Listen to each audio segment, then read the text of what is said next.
नमस्कार, मेरा नाम है हर्षवर्धन और आज के खास बुलेटिन में सबसे पहले बात होगी दक्षिण भारत से उठी उस राजनीतिक चिंगारी से जिसने दिल्ली तक हलचल मचा दी है। तमिलनाडु के मुख्यमंत्री ने पूर्व पीएम के हत्यारे को सलाम किया तो कांग्रेस पर सवाल उठने लगे। राजनीति का यह घमासान सिर्फ दक्षिण तक सीमित नहीं है, बल्कि असम से दिल्ली होते हुए कांग्रेस के बड़े नेताओं तक पहुंच चुका है। दूसरी खबर में बताएंगे कि पवन खेड़ा के बाद अब असम पुलिस की रडार पर कांग्रेस के वरिष्ठ नेता रणदीप सुरजेवाला आ गए हैं, जिन्हें एक विवादित टिप्पणी के मामले में समन भेजा गया है। वहीं खबर उत्तराखंड के ऋषिकेश से है, जहां एक ट्रेन डिरेल हो गई। चौथी खबर में बताएंगे कि आवारा कुत्तों को लेकर सुप्रीम कोर्ट क्या सख्त टिप्पणी की। पांचवी खबर में आपको बताएंगे कि दिल्ली एनसीआर में आने वाले कुछ दिन क्यों मुश्किल होने वाले हैं। आखिर में आपको पीएम मोदी के नॉर्वे दौरे से जुड़ी खबर बताएंगे और आपको अपडेट देंगे। साथ ही एक वायरल वीडियो की सच्चाई बताएंगे, लेकिन उससे पहले आज दिन भर के अपडेट्स। आवारा कुत्तों पर सुप्रीम कोर्ट का बड़ा फैसला, सार्वजनिक जगहों से हटाए जाएंगे आवारा कुत्ते, अदालत ने खारिज की सभी याचिकाएं। यूपी बिहार समेत देश के 17 राज्य में तेज आंधी और तूफानी बारिश का अलर्ट। 70 से 80 किलोमीटर प्रति घंटे की रफ्तार से चलेगी हवा। अमेरिका ईरान युद्ध की वजह से देश में महंगाई की मार, दूध के बाद बढ़ी ब्रेड की कीमत। मुंबई में मॉडर्न ब्रेड की कीमत में 5 रुपए की बढ़ोतरी। अमेरिका के सैन डिगो शहर में अंधाधुंध फायरिंग, बड़ी मस्जिद के पास 2 किशोरों के हमले में 5 लोगों की मौत।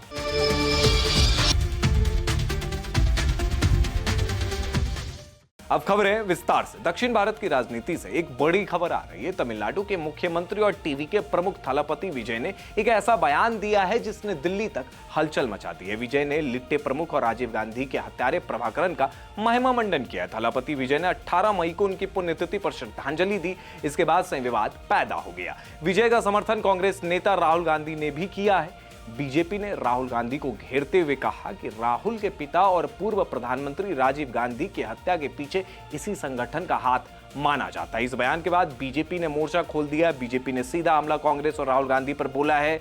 बीजेपी का कहना है कि राहुल गांधी जिस गठबंधन की बात करते हैं उसके सहयोगी दल खुलेआम भारत के पूर्व प्रधानमंत्री के हत्यारे की तारीफ कर रहे हैं। क्या कांग्रेस ऐसे बयानों का समर्थन करती है? यह सवाल अब तमिलनाडु की सियासत से निकलकर राष्ट्रीय बहस बन गया है। कांग्रेस नेता पवन खेरा और असम के मुख्यमंत्री हेमंता बिस्वा शर्मा की पत्नी से जुड़ी टिप्पणियों को लेकर चल रहा राजनीतिक विवाद अब और गहरा गया है। अब असम पुलिस ने इस मामले में चल रही जांच के सिलसिले में कांग्रेस के वरिष्ठ नेता रणदीप सिंह सुरजेवाला को समन भेजा है। असम पुलिस की क्राइम ब्रांच ने सुरजेवाला को 23 मई को गुवाहाटी में जांच अधिकारियों के सामने पेश होने का निर्देश दिया है। बताया जा रहा है कि यह समन इस महीने की शुरुआत में क्राइम ब्रांच द्वारा कई घंटों तक की गई पूछताछ के दौरान पवन खेरा के दिए बयानों के बाद भेजा गया है। उत्तराखंड के ऋषिकेश में उज्जैनी एक्सप्रेस अचानक बेकाबू हो गई। दीवार तोड़कर इंजन और कोच पटरी से उतर गए। खांड गांव के शटिंग के दौरान यह हादसा हुआ है। घटना गाड़ी संख्या 1431 उज्जैनी एक्सप्रेस स्टेशन यार्ड में शटिंग मूवमेंट के दौरान हुई। रेलवे के मुताबिक उस समय ट्रेन खाली थी। इस घटना में किसी प्रकार की कोई जान हानि या घायल होने की सूचना नहीं है। घटना की जांच की जा रही है। देश की सर्वोच्च अदालत से एक और महत्वपूर्ण खबर आई है जो सीधे आपकी सुरक्षा से जुड़ी है। सुप्रीम कोर्ट ने आवारा कुत्तों को लेकर अपने ऐतिहासिक आदेश को बरकरार रखा है। कोर्ट ने खतरनाक और आक्रमण हो चुके आवारा कुत्तों को सार्वजनिक जगहों से हटाने के आदेश को सही माना है। हाल के दिनों में देश के अलग अलग हिस्सों में आवारा कुत्तों के हमले से जो डरावनी तस्वीरें सामने आई थी, उनके मद्देनजर कोर्ट ने यह फैसला नागरिकों के लिए बड़ी राहत माना जा रहा है। स्थानीय निकायों के पास यह अधिकार होगा कि वो सुरक्षा के नाम पर कड़े कदम उठा सकते हैं। अगर आप दिल्ली एनसीआर में रहते हैं और यात्रा का प्लान बना रहे हैं तो सावधान हो जाइए। दिल्ली के ट्रांसपोर्ट और ऑटो चालकों ने अपनी विभिन्न मांगों को लेकर 21 मई से 23 मई तक 3 दिवसीय हड़ताल का